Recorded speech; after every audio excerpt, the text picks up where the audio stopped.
Currently in Apex Legends, there are a lot of weapons to choose from. We have 28 guns including the care package ones. And with all of those weapons, there are a ton of combinations that you can choose from to slay out. But some people may not know what the best combos to run are. So hello everyone, I'm your hostess with the mostest, 8-Second Gaming, and in today's video, I'm going to be breaking down 4 of the best weapon pairs to be running this split.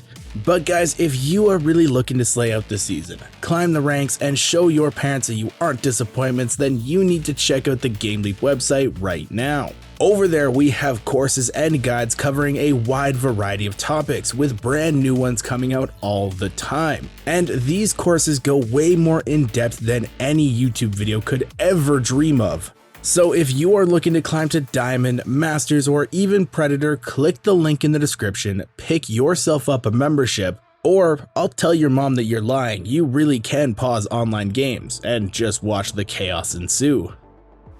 But now let's talk about weapon combinations.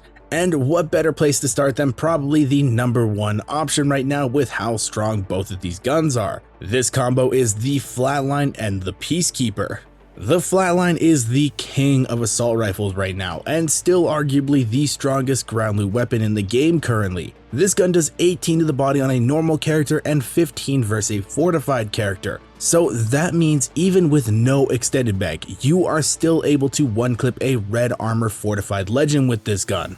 And against non-fortified legends, you only need to land 13 body shots to kill a red armor legend. So on top of that, if you're able to slap on a purple or gold mag, you can technically kill 2 legends in one clip. So you have a ton of killing potential with this weapon, and the amount of pressure this gun can provide in fights is insane. Now the downside of the Flatline is the recoil, but if you're able to recoil smooth, jitter aim, or just even learn the pattern of this gun, it can be deadly from all ranges. And it also has a very impressive hipfire, so close range this gun still melts anyway. It's going to be around a lot this split, so best to learn to use it now or you're just gonna get killed by it. Now what better option to pair this gun with than a heavy hitter in the close range for when you storm a Gibraltar bubble or push a house. So that's why I have the Flatline teamed up with the Peacekeeper. With the Mastiff now in the care package, the Peacekeeper is the go-to shotgun this season, and with a decent amount of Gibraltar still running around, a shotgun is almost a must-have to win those bub fights. The PK is just that nice chunk damage and close range weapon to pair up easily with the Flatline. They just go together like Chinese food and chocolate pudding. But with the obligatory movie reference out of the way, let's move on and dive into combo number 2. This is going to be for players that like to run and gun, having tons of killing potential but still being able to cover in ranges. This is going to be the Car SMG and the Wingman. The Wingman is probably the other gun on the board for most broken ground loot gun. A good Wingman player can be extremely deadly and is able to punish teams for poor positioning very easily. If you watch a player that's good with the Wingman, like Timmy or Asu or Sir Del, they make it look so easy to kill teams and rack up damage. And if you take just a little bit of time to learn this gun, that can be you too. I'm not good with the Wingman, but even I can pull off some insane clutches with it because of how strong of a gun it can be. This is a high risk, high reward gun, but if you're able to land some of those shots, it will be very rewarding for you.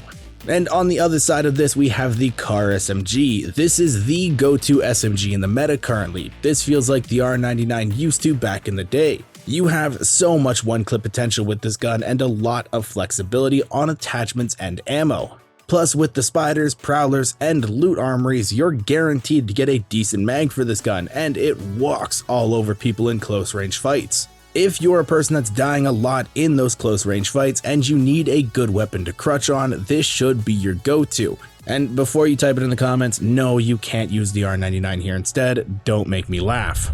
But Stormpoint has a lot of really long sniper lanes, and some players really like being able to poke and level up Evo armors for their teams. So combination number 3 is for those people. This is the Charge Rifle and the Peacekeeper. Storm Point is sniper heaven. You have long, unobstructed sightlines, high ground, and lots of ways to get ammo. So the map is a charge rifler's dream, and the gun is very user-friendly. It's hit scan, so the only thing that's holding you back is your tracking ability, plus it also hits like a truck with a full beam, so you are able to deal a lot of damage to teams, getting Evo armors leveled for your team, and even maybe snagging some kills from fighting enemies nearby. But the issue with the charge rifle is that it's like me at Korean barbecue, it eats way too much, so you go through ammo very quickly. Because of that, you are forced to use more slots in your backpack for sniper ammo, and you don't have as many extra spots to play around with, so that's why you have to pair this up with a Peacekeeper. The Peacekeeper is great in close range and only needs one slot for ammo, so that makes it a perfect choice to pair this up with. I do want to have some weapon diversity, so it kinda hurts to put the Peacekeeper on this list twice, but there is honestly no other option here. If you're running a sniper rifle, you should be running a shotgun. But okay, what if you're an average LMG enjoyer? I know with the Rampart buffs this season, there are a lot more people running around with the light machine guns. And this season we did see the return of the Spitfire to ground loot, so combination 4 is going to be the Spitfire and, hear me out, the Havoc. So with the Spitfire coming out of the care package, it did receive some nerfs, but that didn't stop it from being a top tier gun. Its recoil is still easy to control despite not having a barrel stabilizer, and it can shoot forever, so teams can't really overpeak you or you'll just destroy them with the sheer amount of bullets you're sending their way. And while you don't have to be Rampart to run this combination, it still will be good. She just makes it even better with her passive. I mean, faster reloads and more bullets in a magazine is never a bad thing, and with the Spitfire, adding more bullets on top of it is just kinda adding cherry on top of the whipped cream that are on your waffles. But now, yes, you guys did hear me correctly, I did say the Havoc, and some people may be confused because it's an assault rifle, and that is usually the main gun someone uses for a combination. But the Havoc has a very fast time to kill, and turbochargers are widely available with the IMC armories, so you can actually slap a 1x on the Havoc and run it with an SMG playstyle in mind. It absolutely shreds up close, and anyone that tries to contest you in a straight up gunfight will most likely lose. I've been running the Havoc a lot this season in ranked, and I have been streaming that, so if you guys are interested in watching me play and climb, come check out one of my streams over on Twitch TV/8secondgaming. But I've been crutching the Havoc hard, and it has been working out very well for me. And you have the Spitfire to back you up in longer ranges, so you have a very deadly combo that players will not be expecting.